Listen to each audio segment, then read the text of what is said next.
¿Qué tal? ¿Cómo está? Buenos días, soy Fernando del Rincón. Bienvenido a este Fuentes Confiables.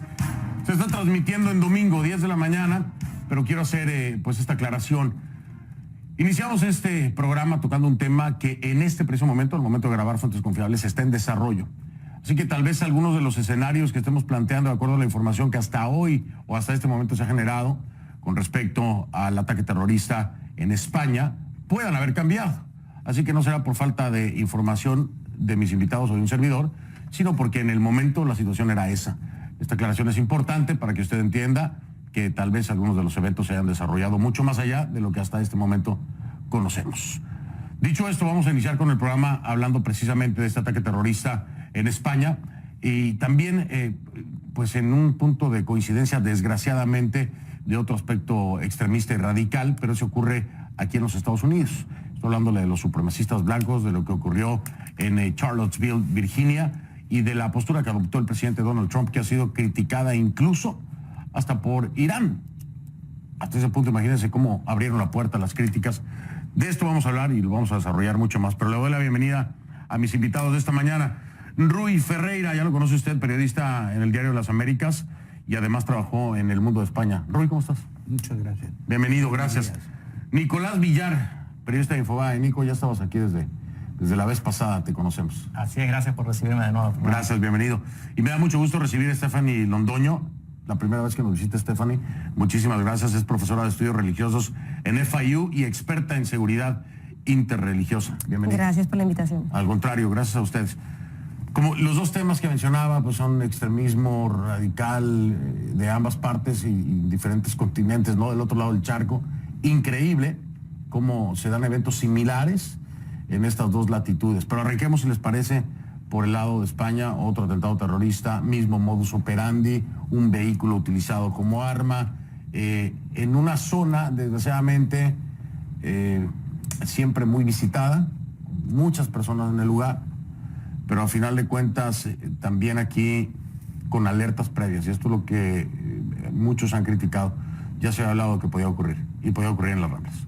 Así es, lo alertó la CIA hace exactamente 2 meses, se lo dijo a la policía local de Cataluña que Barcelona era una ciudad que era un objetivo muy importante de estos ataques, y en el caso específico de la Rambla, que hay que recordarle a la gente que es probablemente uno de los destinos turísticos más importantes de la ciudad, donde se aglomera muchísima cantidad de gente, sobre todo ahora en este momento que estamos en el periodo de vacaciones en Europa. El mes de agosto es probablemente el mes más fuerte, así que obviamente esto fue advertido por la CIA.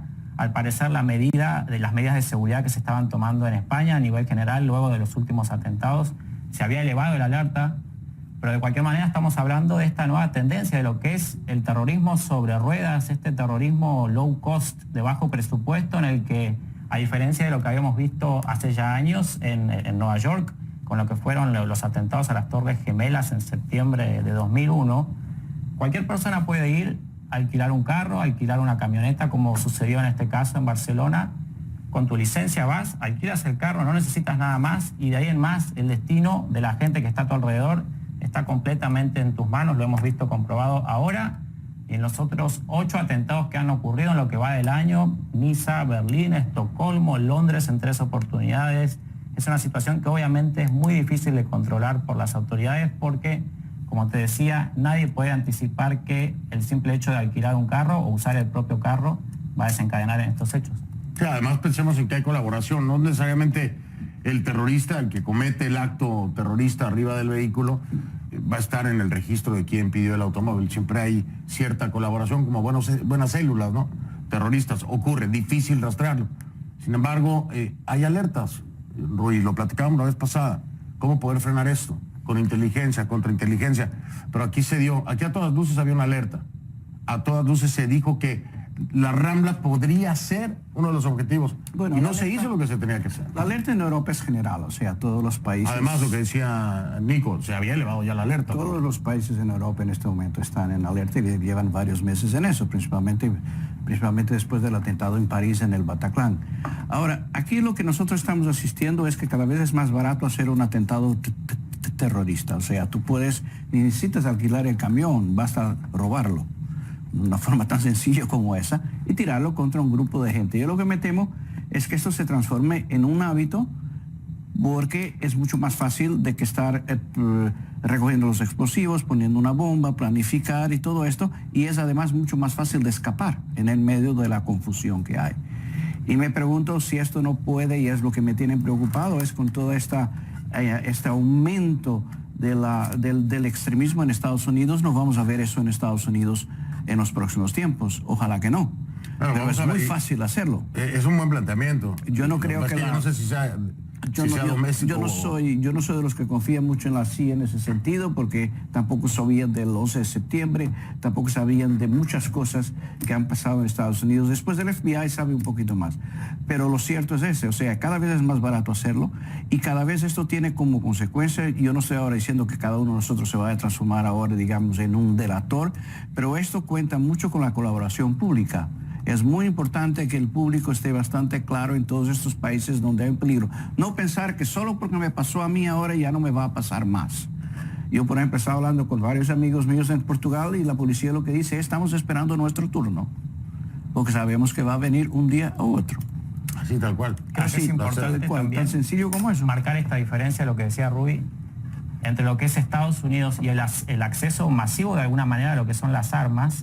Y en el caso de Europa, donde obviamente conseguir un arma es mucho más complicado, se tienen que pasar por muchos más procesos. Entonces, de vuelta, aquellas personas que se han radicalizado, que hemos visto en los últimos casos, que son personas comunes. En este caso, el principal sospechoso es un residente de España, sí, que reside en el país hace muchos años. Entonces, no estamos hablando de personas que han venido de Siria o Irak, que entraron a Europa. Eso es un aspecto importante. Entonces, la falta de acceso a las armas básicamente obliga a los terroristas a recurrir y además no vincularlo a refugiados, que mucha gente lo quería enfocar por ahí. Total. No, y a lo que yo quería mencionar era que más allá de los mecanismos de este tipo de atentados, de terrorismo, de cuánto vale, de dónde es, de quiénes son las personas, hay que mirar en realidad la parte conceptual, que es lo que yo creo que más nos tiene temerosos, ¿verdad? No solamente en Europa, sino aquí también en Estados Unidos. Estamos peleando, estamos en una guerra imaginaria, ¿verdad? Y es por eso que nos ha costado tanto trabajo en Estados Unidos y también a la coalición en toda Europa, de cómo vamos a hacerle frente a ISIS, porque ISIS en realidad está en un plano absolutamente removido de este planeta.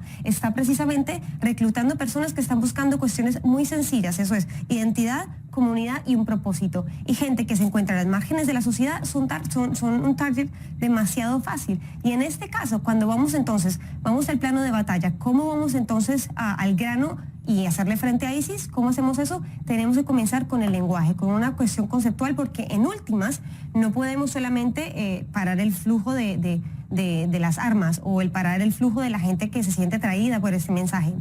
En último, ISIS lo que presenta es una guerra cósmica que no les importa en realidad si ellos son básicamente utensilios, ¿no? En esta guerra, en donde está el bien y el mal. Y lo que estamos viendo aquí en Estados Unidos con este lenguaje que también es bastante polarizado, los que son buenos, los que son malos, una guerra de virtud, si se quiere. Ahí la única solución, el único propósito es el miedo, el terror y el poder, ¿verdad?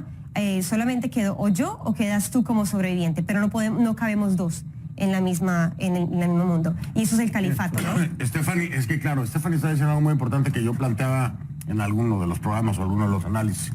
Yo les preguntaba, ¿por qué se habla tanto de inteligencia, contrainteligencia, de armas, de legislación? Cuando el arma más poderosa que ha tenido el Estado Islámico son los mensajes para reclutar.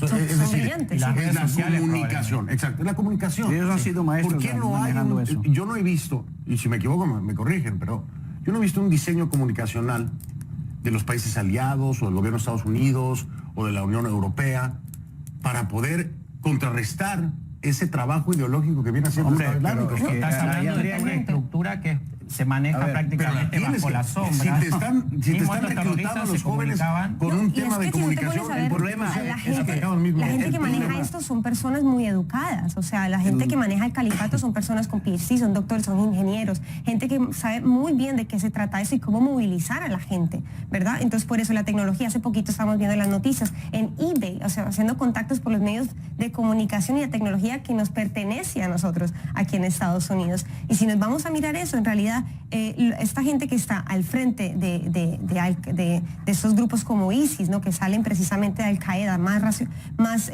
radicales todavía. Imagínate, tiene el poder nada más y nada menos que basarse en un texto sagrado. ¿Qué más justificación necesitas tú que un medio de comunicación tan potente como la tecnología y un texto sagrado que lo interpretas a tu gusto para movilizar a toda una población?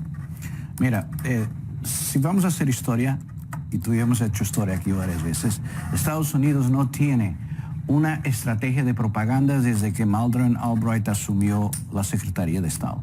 Porque la primera cosa que Madeleine Albright hizo fue acabar con la Agencia de Información de Estados Unidos, que era la UCIA, que fue creada antes de la Segunda Guerra Mundial para combatir el nazismo y que funcionó durante el tiempo de la Guerra Fría. Cuando se acabó la Guerra Fría, pasaron dos cosas en el Departamento de Estado. La propaganda en contrasentido. Pasaron dos cosas en el Departamento de Estado. Uno fue acabar con toda esa institución que hacía la propaganda de Estados Unidos, y la otra fue vaciar a las embajadas, la gente especializada en los países donde trabajaba, y de repente mandaba a los jóvenes acabados de salir de la academia diplomática. ¿Qué fue lo que pasó? Pasó que todo el fenómeno del ISIS nos ha cogido precisamente, o sea, con los pantalones abajo, de sorpresa. Tú te recordarás que después del 11 de septiembre la primera cosa que el FBI y la CIA pusieron a hacer fue a reclutar gente que hablara árabe, o que hablara cualquiera uno de los idiomas que se habla en el mundo árabe y que se habla en Irán, porque no estaban preparados. Y yo me temo mucho, pero creo que la administración de Donald Trump no está ayudando a cambiar eso. Para la administración de Donald Trump, la propaganda de Estados Unidos está basada únicamente en los tweets del presidente, en el cual el presidente da one side of the story, o sea, da un solo lado de la historia, da sus opiniones, que después obliga a que horas y horas después tengan que venir el secretario de Estado y los otros ministros a desmentirlo. Pero él ha dicho una cosa que es importante, perdón. ¿Pero esto tiene que ver con ISIS también directamente? Claro, porque Trump ha dado el califato como acabado. Y por lo tanto, como él ha dado el califato como acabado, realmente yo no estoy viendo a las embajadas de Estados Unidos. Yo no estoy de acuerdo que lo haya dado como acabado, al contrario. Él lo ha dicho. Al contrario, yo creo que ha sido muy agresivo. Por tratar de ser agresivo contra ISIS, ha sido muy agresivo contra la comunidad musulmana. Eso es lo que yo creo. Son dos cosas muy distintas. Claro. Y hay que saberlo separar. Ese es el problema. Ese es el problema. Y entender que a lo mejor no tenían problema. El problema es que él está atacando a los musulmanes. Él hizo una campaña. El presidente Trump, que asumió hace relativos pocos meses de todo el historial que tenemos en lo que es el terrorismo en los Estados Unidos, y estos casos que se están dando en Europa. Es un elemento importante. Es parte de la coalición internacional, que no es Estados Unidos, que está actuando en Siria, en Irak, y que está de alguna manera tratando de combatir al Estado Islámico. Son Alemania, son Francia, son varios países que están involucrados y que están de alguna manera pagando las consecuencias de ese involucramiento con terrorismo doméstico en sus propios países, perpetrados en la mayoría de los casos por ser países aliados, ciudadanos, y por ser residentes solo de esos países. No por ser países aliados, por ser países están en contra del Estado Islámico, parte de los cuales Estados Unidos es uno de ellos. Ahora, pero la retórica de los demás países en torno a refugiados y a musulmanes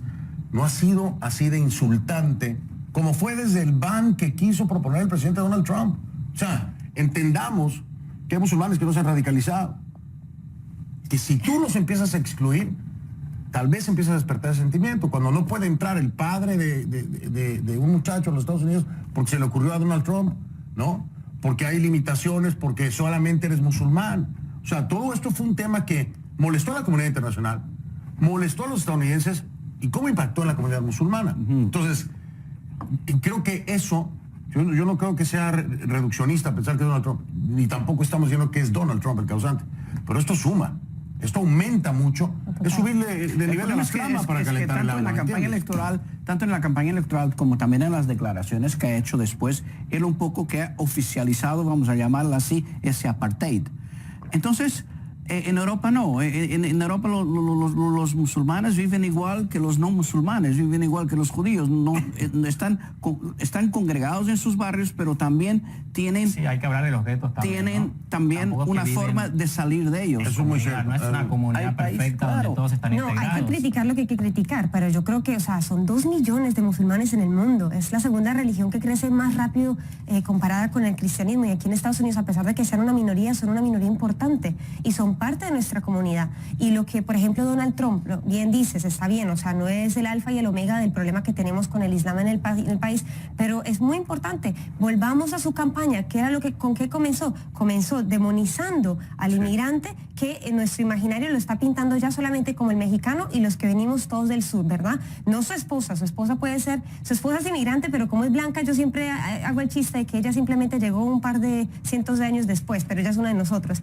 Y por el otro lado, ahí están también los musulmanes, o sea, tiene estos dos chivos expiatorios que están funcionando muy bien. Y nosotros en Estados Unidos cometemos el gravísimo error de creernos casi que inmunes a esta retórica que invita al odio. Pensamos que esto solamente le ha pasado a otros países que están desarrollándose o en la historia pues de la Segunda Guerra Mundial para atrás, pero que en Estados Unidos no. Y ahí cometemos un gravísimo error porque tenemos la guardia abajo y permitimos ese tipo de retórica y permitimos este trato contra los musulmanes, porque no somos todos. Cuando comienza por ahí, y obviamente si vamos a la historia, también tenemos un problema gigantesco con ellos, pero es muy fácil ir ahí, es muy fácil ir a la historia con Estados Unidos y México en la frontera e ir con el Islam. Muy fácil. Son los dos. ¿Qué pasa? Y fíjate una cosa. Es muy fácil. Por el tema de seguridad, el claro, populismo, está siendo muy creativo, muro, hay que decirlo. Y no dejar entrar a los musulmanes. Y fíjate una cosa, si este tipo de violencia, esta forma de actuar, estas tácticas de usar los camiones, de repente se amplía hacia otros grupos por otras X razones. Imaginemos, por ejemplo,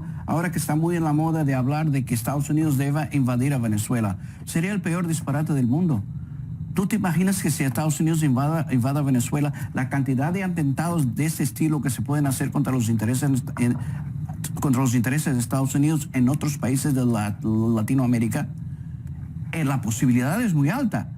Entonces, claro, bueno. El problema es que esto puede ser el inicio de algo. Tenemos una suerte, es cierto que hasta ahora no ha habido grandes atentados en Estados Unidos después del 11 de septiembre, pero también muchos han sido evitados. Europa ahora está aprendiendo. Nosotros nos quejamos aquí, principalmente los que viajamos un poco, que llegamos a los aeropuertos, estamos 2 y 3 horas y 4 en las filas. Bueno, en Europa ya están empezando a quedarse 2 y 3 y 4 horas en el aeropuerto de Madrid, en el aeropuerto de Lisboa, en el aeropuerto en Heathrow o en Charles de Gaulle. Lo están, porque las estrategias están cambiando. Ahora, tenemos que ver una cosa. Estados Unidos, como es un estado, o sea, como es un estado federal, es mucho más fácil proteger el interior del país que en Europa. Europa tiene la filosofía de las fronteras abiertas. Sí, eso es un tema también complejo. En el cual no hay policías locales, no hay policías estatales, hay una policía nacional. Es fácil el desplazamiento. Es mucho más fácil no necesariamente implica inseguridad, ¿no? Y estás en una sociedad que tiene un valor democrático, aunque aquí Estados Unidos lo presenta como el panegírico, pero hay valores democráticos y sociales en Europa que son mucho más sólidos de lo que hay en Estados Unidos. Hay cosas que se hacen en Estados Unidos que en Europa tú no podrías hacer. Por ejemplo, tú no podrías tener en Europa hasta ahora un Patriot Law, que te obliga a ti, al señor que te va a vender un apartamento, tener que averiguar tu background por si te va a alquilar el apartamento. O sea, esas cosas no pasan. Ahora, mi preocupación es esa, es hasta qué punto esto se puede estirar, hasta qué punto, porque esto es un suelo bastante fértil en el cual tú le estás tirando una semilla y que de repente se puede ampliar a otros tipos de odios que no son necesariamente el odio radical musulmán. No me odies, pero voy a hacer una pausa. No. ¿Vale? Voy a hacer una pausa, regreso, seguimos hablando de esto, que es un tema muy serio, muy complejo, obviamente, y hay que profundizar, plantear escenarios y entenderlos. Regreso entonces.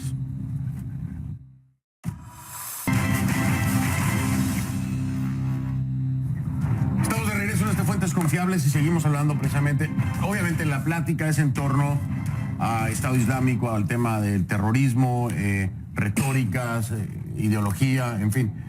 Pero todo se genera a raíz del ataque terrorista que sufre en España, ¿no?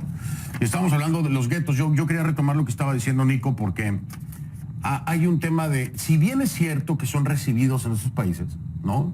Y que viven, entre comillas, se les integra, porque los guetos son la mejor muestra de que no son personas bien recibidas y que son excluidas. Los mejores ejemplos los podemos ver en la ciudad de París y en Londres específicamente, lo que es Reino Unido. Hay que simplemente ver todo el proceso de Brexit, cómo se fue dando, los motivos que llevaron a que eso tuviese lugar y a la vez los atentados terroristas que tuvieron lugar en gran parte en el Reino Unido. Hay que recordar Manchester, Londres en 3 oportunidades.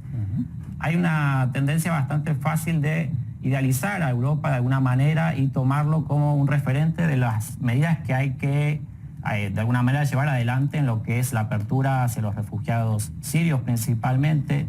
Y creo que estamos viendo a través de estos últimos sucesos que probablemente sea necesario replantearse estas acciones que se han tomado sobre todo en Alemania, sobre todo en Francia, porque obviamente los resultados, lo que estamos viendo de ahora de vuelta en España, hay algo que está fallando, hay algo que hay que empezar a hacer los background checks estos que hablábamos antes de una manera más intensiva, o a replantearse de alguna manera lo que es el estudio de dónde viene la gente, por qué está entrando.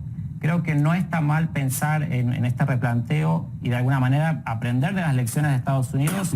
Podemos hablar durante horas de las políticas de Donald Trump, pero seguramente también podemos hablar de que de alguna manera hasta el momento en lo que es seguridad doméstica y nacional y la lucha contra el terrorismo a nivel de Estados Unidos hay algo que está funcionando, ya sea a través de las agencias de seguridad, pero no hemos tenido, como decía Ruby en el bloque anterior, grandes casos de atentados. Bueno, también hay que hablar de la ubicación geográfica, o sea, es muy fácil. También hablamos de la cantidad de millones de personas, la población musulmana que ya vive aquí hace muchos años. Y también hay que hablar del tema de fronteras, es que el tema de fronteras también es muy importante, las fronteras abiertas en la Unión Europea, es decir, el desplazamiento es mucho más libre, es mucho más fácil. Pero en mi opinión ese no es el problema. No, yo no digo que sea el problema, pero son factores que en el tema, a lo mejor no me expliqué. El tema de seguridad de Estados Unidos tiene una cierta estructura que le permite ser y funcionar de la forma que funciona. No puede ser la misma para Europa. No, claramente. Y no funcionaría, ¿me entiendes? Entonces, yo no estoy de acuerdo cuando se habla de tenemos que aprender de Estados Unidos. Estados Unidos no es la panacea en seguridad. Europa le funciona de acuerdo a su sistema. Pero si lo llevas a otra parte del mundo, no es lo mismo. Porque tus fronteras son diferentes, porque la idiosincrasia es diferente, porque las inteligencias son diferentes, porque las mismas leyes son diferentes. No, es que la sociedad es completamente diferente. Hay que tomar alguna medida. Hay que tomar una tú no puedes estructurar o reestructurar. Yo creo que hay que hacer una reflexión muy grande. Ejemplo, tú no puedes. Es absolutamente utópico pensar que Europa va a seguir lo que hizo Estados Unidos. Europa jamás lo va a hacer. No funcionaría. No lo ha hecho y no lo va a hacer. Son dos filosofías de vida completamente diferentes. Y mucho menos después que el presidente de Estados Unidos llegue para aparecer primero en la fila, le da un encontronazo a un primer ministro europeo. O sea, después de eso... lo empujó para atrás. Porque no nos olvidemos, eso fue un gesto que tuvo un impacto muy grande. Y tuvo un impacto tan grande que yo hacía eso en la primaria o en la preparatoria, decía, yo voy primero, ¿entiendes? Entonces, en Europa tú no vas a hacer. Además, Europa sufrió 2 guerras mundiales que tuvieron su base en el desplazamiento de la gente y tuvieron su base también en un conflicto étnico. La Primera Guerra Mundial empieza por los serbios y el Imperio Otomano, y después los austríacos se metieron en el medio, terminó Alemania y hasta Estados Unidos la cosa no paró. Y en la Segunda Guerra Mundial es exactamente lo mismo. Fue una guerra que empezó por ser una guerra de ocupación alemana por una cuestión racial y que después se transformó en una guerra antifascista y una guerra antinazi cuando entran los norteamericanos en fuerza, porque esas tropas que fueron a desembarcar ahí fueron a combatir el nazismo, fueron a combatir la exclusión, fueron a combatir el racismo y no le pidieron permiso a nadie. Ese es aquel tipo de manifestaciones. Pero yo también quiero invitar a que hagamos una reflexión un poquito más amplia. Si hacemos un zoom hacia afuera, nos damos cuenta también de que esto históricamente tiene sentido. ¿A qué me refiero? Hablando precisamente de toda esta historia de colonización, que obviamente nos sentimos tan apartados, sobre todo si vamos a verlo desde el punto de vista de Trump, que es un personaje tan removido en la historia, nos damos cuenta que en realidad este efecto secundario de estas personas, que por ejemplo en Medio Oriente, una área, una región que terminó, imagínate, su proceso de colonización durante 1900 tantos lugares que fueron precisamente hechos el mapa lo hicieron precisamente los británicos, etcétera, etcétera. O sea, estamos viendo un reflujo, si se quiere, social muy normal, donde unas personas están tratando de buscar su identidad y da paso a que se radicalicen y se fanaticen muchos grupos, como en este caso Al-Qaeda y ahorita ISIS. Lo que está pasando en Europa me parece que le está dando al contrario toda la razón y le está haciendo eco y nutriendo este tipo de imaginario para ISIS. O sea, con Brexit. No más Brexit está confirmando que en verdad los musulmanes no son bienvenidos en ningún otro lugar que no sea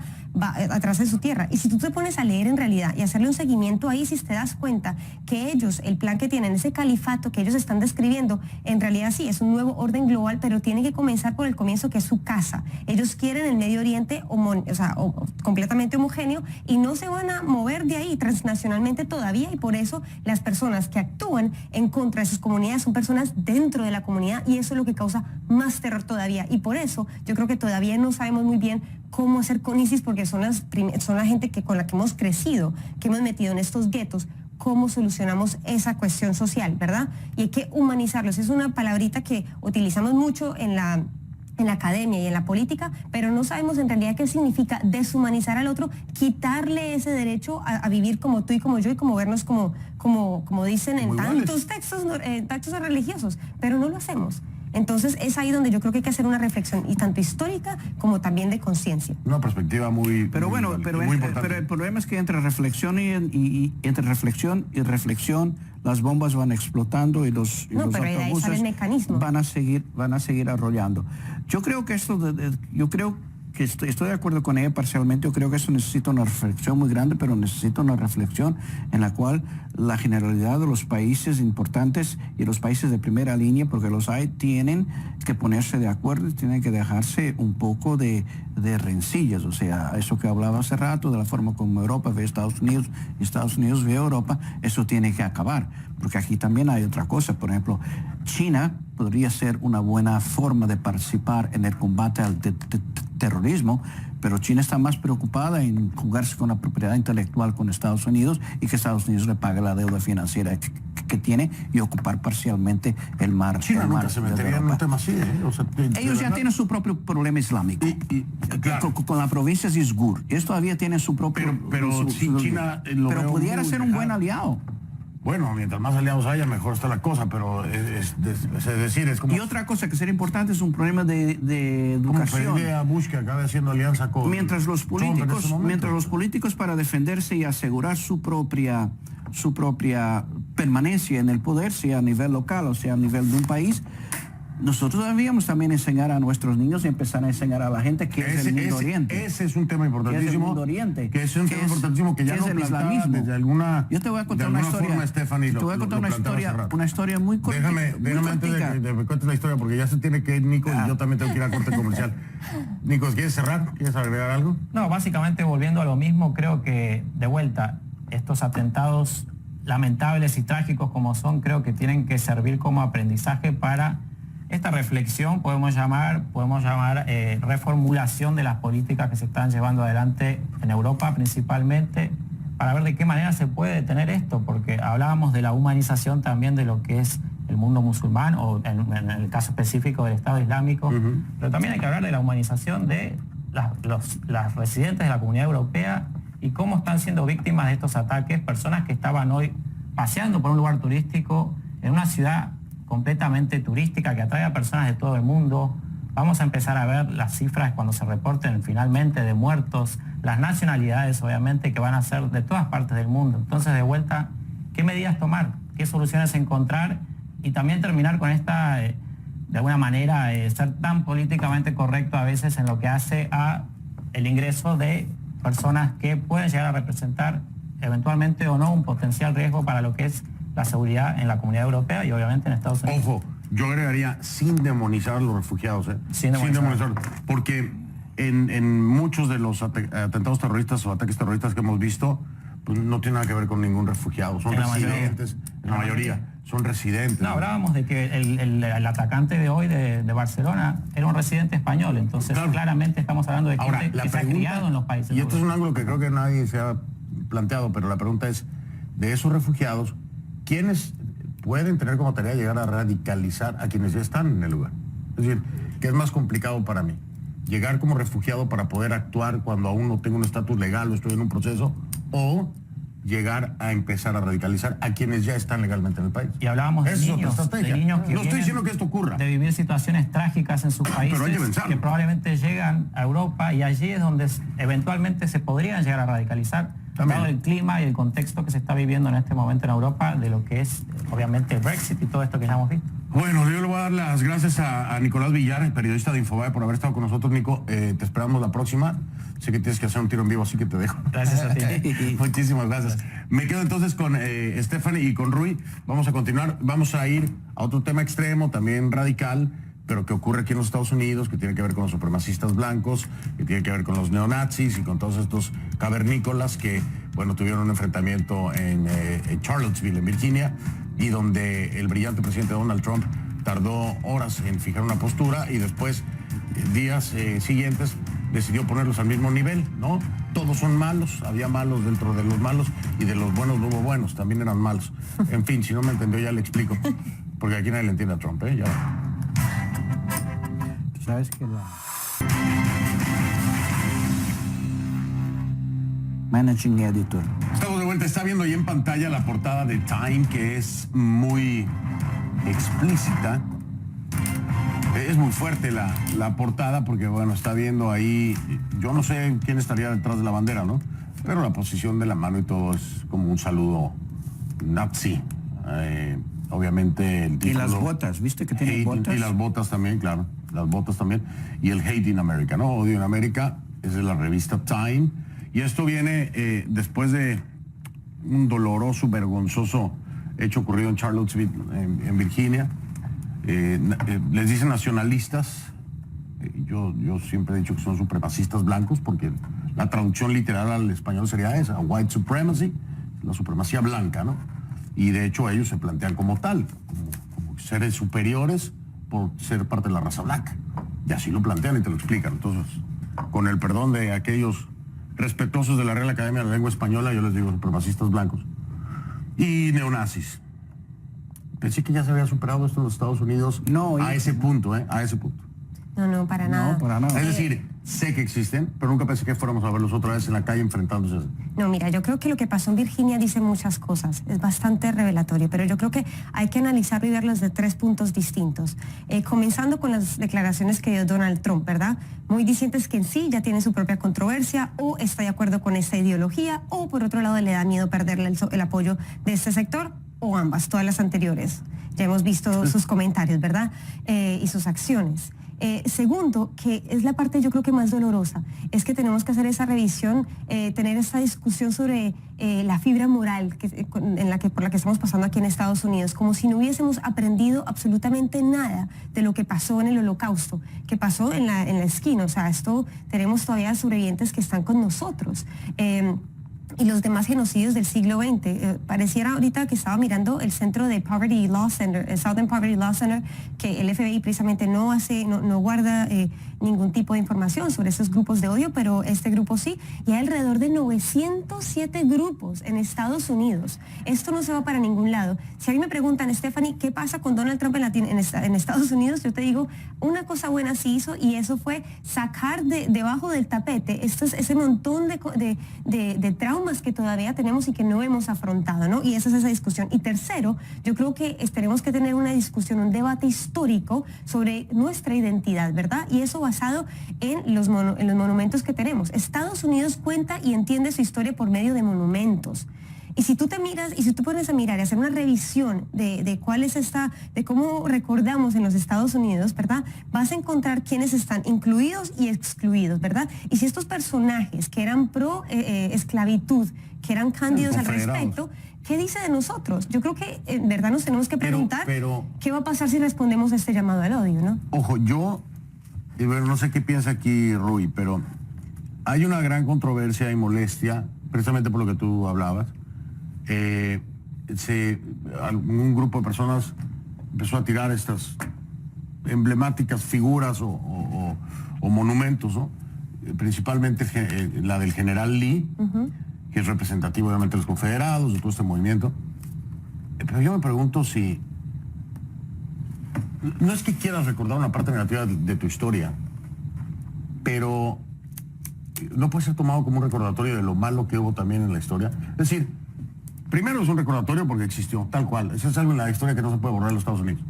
pero con quitar la estatua al general Lee, el problema vamos a cambiar la mentalidad de yo esta creo gente. realmente que hay problemas más importantes. Claro, yo lo veo mucho más de fondo. Pero, o sea, yo, si que me las permites, estatuas. en cuanto a lo de las estatuas, sí, yo quisiera O sea, decir, representativo, o sea, Alemania, sí, pero- y yo no sé si vos estás de acuerdo, pero Alemania pasó por la misma pregunta después de la Guerra Mundial. Y es muy interesante, porque no se van a quitar todas, porque hay que recordar esto, pero también hay que transformar o sea, de qué se trata de la historia que Ok, cuentan estas entiendo lo que historias. estás diciendo. En El enfoque del recordatorio. El enfoque y también la inclusión. Mira, Perdóname. en Washington no existe un solo monumento a la experiencia de la esclavitud. No existe. Y eso es muy grave. Tampoco existe ningún otro monumento a la experiencia de la terrible violencia con los mexicanos en la frontera. No existe. Tampoco existe nada para el genocidio que ha habido de los nativoamericanos. Entonces, si contamos la historia por medio de monumentos y si tenemos un montón de esos y tenemos la ausencia del otro, ¿qué mensaje le estamos diciendo a la cantidad de personas que no somos blancos heterosexuales hombres? Eso es maravilloso lo que acaba de decir. A ver, Bueno, eso, a ver, es que son tantas cosas. El mensaje depende de quién quiera escucharlo.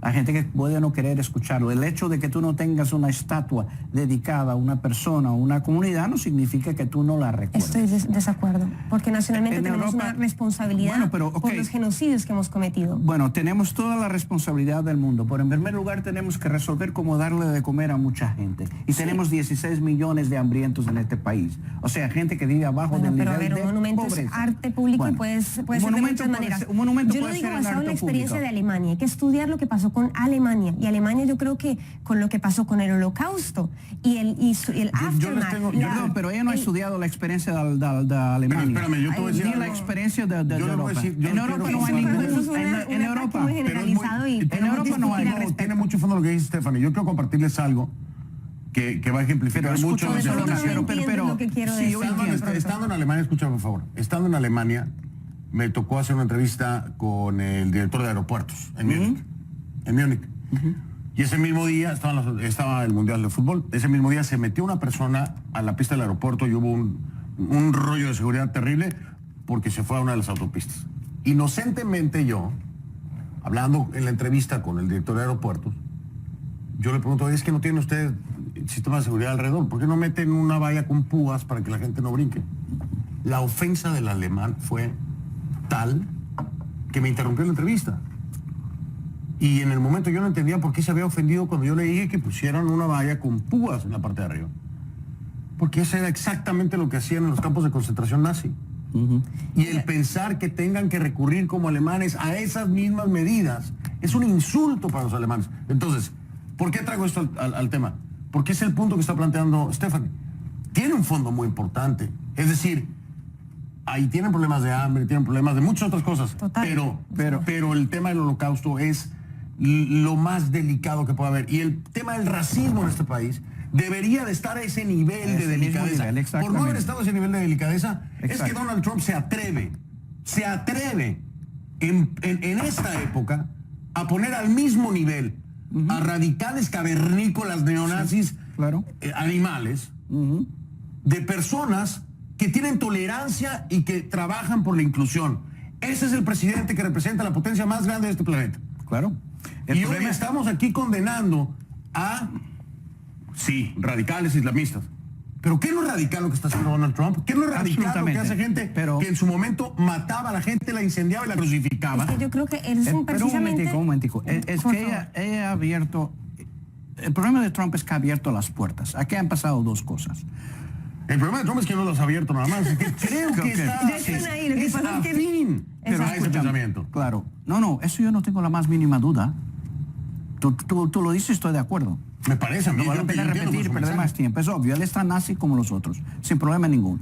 Ahora, el problema de el momento de lo que se ha aprovechado es el hecho de que cuando Barack Obama ganó las elecciones en este país, la derecha entra en catalepsia. Primero, nunca pensaron que un negro fuera a ganar. En segundo lugar, con la amplitud con que ganó. ¿Entiendes? Y que además tuviera un segundo mandato, para bien o para mal. Ahora con Donald Trump, que tiene lo que él llama una verdad alternativa, que es capaz de decir que él ganó estas elecciones, aunque Hillary Clinton tuvo casi 3 millones más de votos de él, Así es. más esta gente se siente con razón, con sus razones equivocadas, pero se siente estimulada a hacer eso. Porque desde Johnson, que tú sabes bastante bien que la derecha y los supremacistas blancos y los neonazis, que la diferencia entre uno y otro es la misma que hay entre la Pepsi y la Coca-Cola, han estado apaciguados porque Johnson fue el primero que fue bastante duro con ellos cuando abrió la política del país a los derechos civiles. Y después de eso vinieron varios presidentes en condiciones históricas completamente diferentes que tuvieron el país distraído en otra cosa. Ahora este país no tiene ninguna guerra en el exterior. El país no tiene por qué preocuparse con el mundo, además se está aislando. Volviendo a Alemania, ¿cuál es la política europea? En Europa ni en Alemania hay un solo estatua de Hitler. No hay una moneda, no hay... Pero tampoco cerraron, por ejemplo, compañías como Lufthansa, como otras montones de compañías ¿puedo terminar? Que eran, claro que sí, que eran precisamente Entonces, colaboraban con esto y no la cerraron. Bueno, o sea, es una discusión, es una dinámica. Ok, perfecto. Por favor. Puedo acabar. Compañías económicas aparte, porque que yo sepa, Alemania es un país capitalista. Por eso entonces, el capitalismo es implacable en eso. Estamos hablando en términos de ideología. Pero, claro, la ideología detrás de también de la economía. Bueno, el asunto es este. No hay estatuas. Es más, la generalidad de las constituciones europeas tienen prohibido la existencia de partidos fascistas y nazis en su país. Tú podías hasta decir, una persona podía argumentar que eso es ilegal porque no es democrático, porque tenemos que aceptar a todos. Algunos dirán si aceptamos a los comunistas porque no aceptamos a los fascistas, claro. Pero la filosofía del recuerdo del Holocausto, del recuerdo de la Segunda Guerra Mundial en Europa es recordar a las víctimas, no es recordar a los victimarios. Claro. Hace poco, Sí, hace poco en Leeds, que es el lugar donde nació Hitler, tumbaron su casa. Pero Rui, están en la misma página tú y Stephanie. Totalmente, o sea, yo no sé. Están en el Creo que mismo está planteamiento. confundiendo una cosa con otra. No, porque Bueno, y están en el comenzamos mismo con la... planteamiento. Tú estamos- lo acabas de decir. Tú lo acabas de decir. No tiene una estatua de Hitler. No. Pero Es lo aquí mismo que hay acabo una de estatua del decir. general Lee. Exactamente. O sea, ¿entiendes? Aquí el A eso victimario estoy hablando. sí tiene su estatua. Entonces era lo que decía Stephanie. Eso no Totalmente. puede existir. Pero Y mi tiene que pregunta... haber una negociación entre ambas historias. No puede ser exclusiva, tiene que ser ¿Y cómo hacemos? inclusiva. Claro. ¿Y cómo hacemos una tú negociación dijiste, entre ambas? recordar Claro. a las víctimas. En Alemania se recordar a las víctimas. Y están los campos de concentración, ¿no? El primer campo de concentración, que es en Dachau, que está en Múnich. Y tú vas ahí y recuerdas a los pobres judíos que fueron víctimas.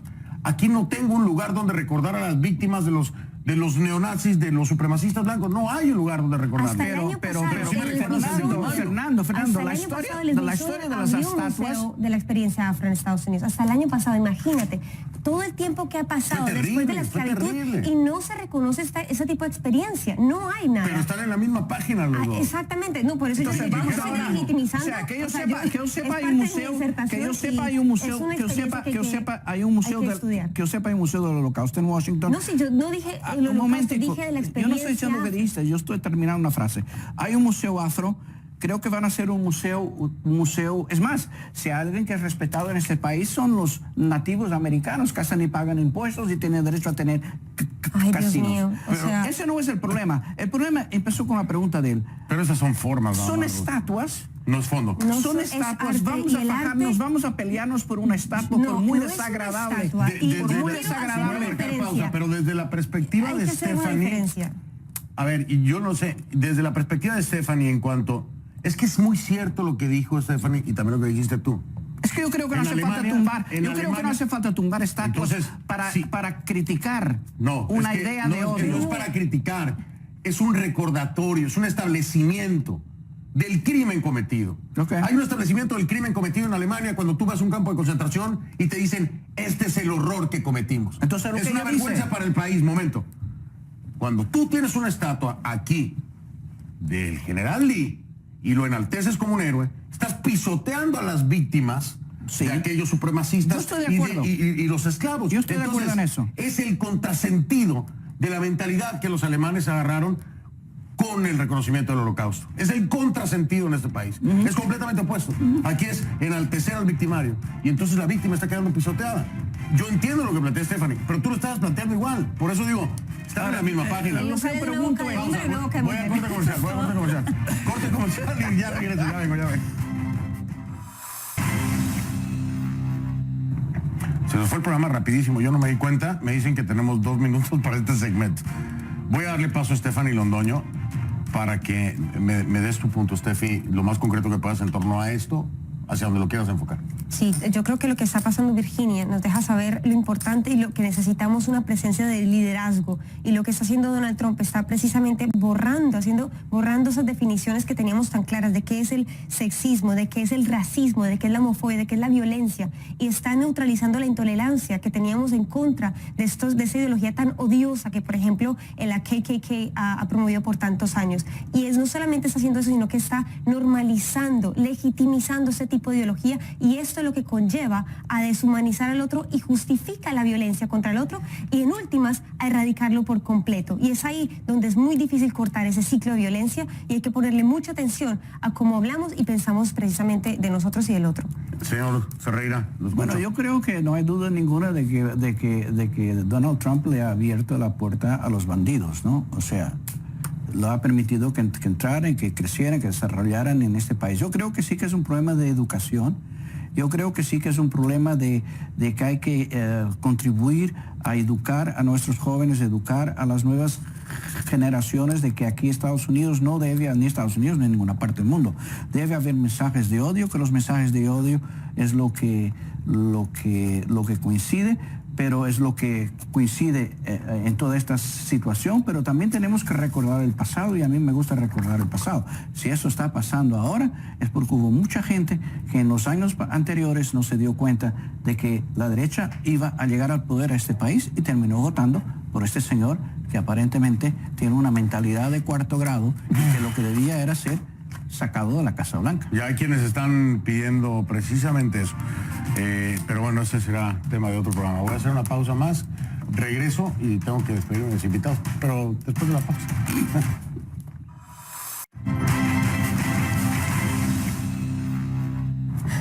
30 segundos nada más para agradecer y despedir. Stephanie Londoño, hoy ha sido un placer tenerte en el programa. Muchas gracias. Que se repita, ¿no? Claro que sí. Que vengas más seguido. Cuando gracias, quieras. Stephanie. Rui Ferreira, Rui, si a ti ya no te digo, porque ya es de la casa. Bueno, muchas gracias. Muchísimas gracias. Ya a ver si tenemos otra discusión ahí. Sí, se ponen buenos con ustedes dos, ¿eh? Claro que sí. Buen Nos nivel. legitimizamos. Muchísimas gracias a los dos. Gracias a usted en casa por habernos acompañado en este Fuentes Confiables. Como dice mi productor Héctor Manuel Castro, si no saben en quién confiar, Fuentes Confiables.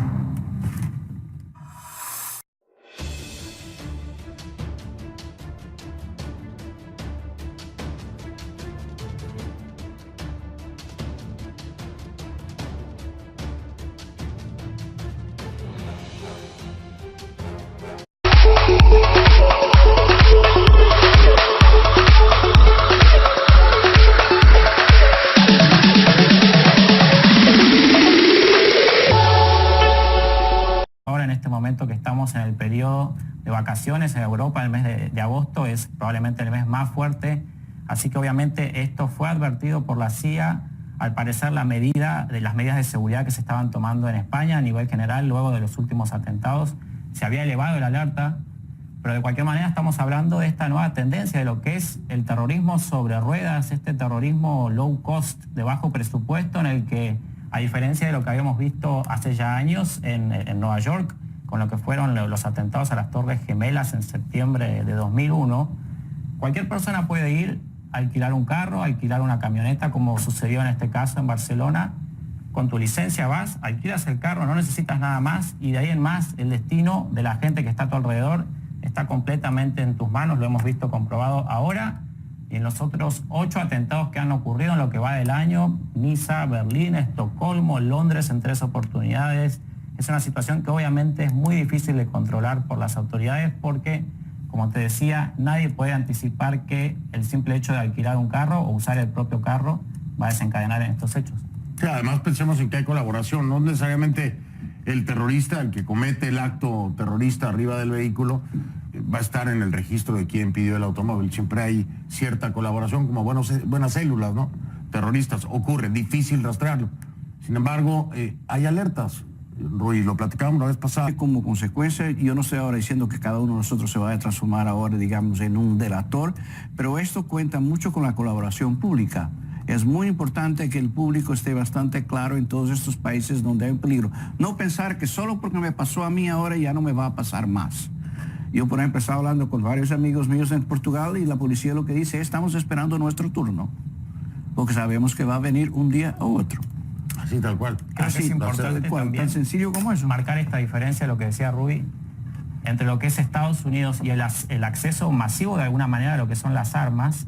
Y en el caso de Europa, donde obviamente conseguir un arma es mucho más complicado, se tienen que pasar por muchos más procesos. Entonces, de vuelta, aquellas personas que se han radicalizado, que hemos visto los últimos casos, que son personas comunes. En este caso, el principal sospechoso es un residente de España, Sí, que reside en el país hace muchos años. Entonces, no estamos hablando de personas que han venido de Siria o Irak, que entraron a Europa. Eso es un aspecto importante. Entonces, Pero la hay falta otra de acceso cosa- a las armas básicamente obliga a los terroristas Sí, a no recurrir vincular, y además no vincularlo a refugiados, que mucha gente lo quería enfocar Exacto. por ahí. Total. Estefan. No, y a lo que yo quería mencionar era que más allá de los mecanismos de este tipo de atentados, de terrorismo, de cuánto vale, de dónde es, de quiénes son las personas, hay que mirar en realidad la parte conceptual, que es lo que yo creo que más nos tiene temerosos, ¿verdad? No solamente en Europa, sino aquí también en Estados Unidos. Estamos peleando, estamos en una guerra imaginaria, ¿verdad?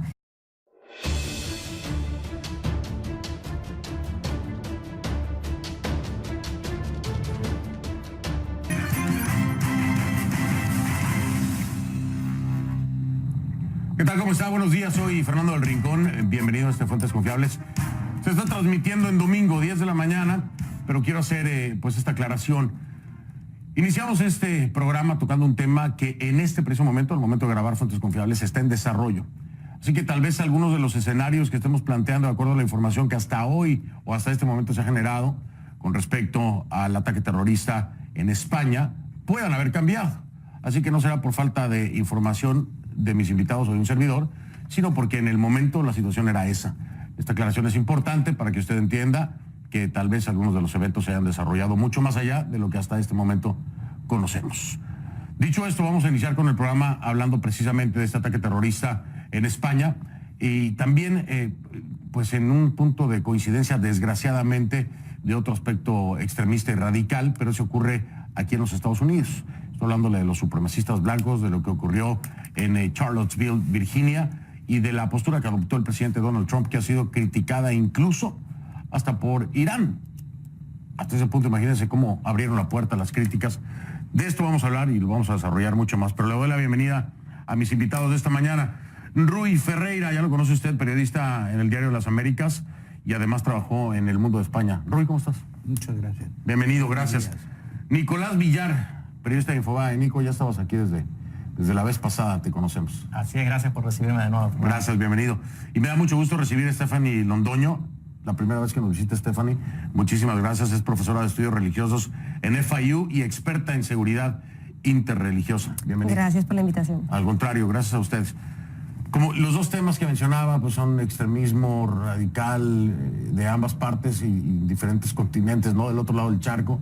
Increíble cómo se dan eventos similares en estas dos latitudes. Pero arranquemos, si les parece, por el lado de España, otro atentado terrorista, mismo modus operandi, un vehículo utilizado como arma, en una zona, desgraciadamente, siempre muy visitada, muchas personas en el lugar, pero a final de cuentas también aquí con alertas previas, y esto es lo que muchos han criticado.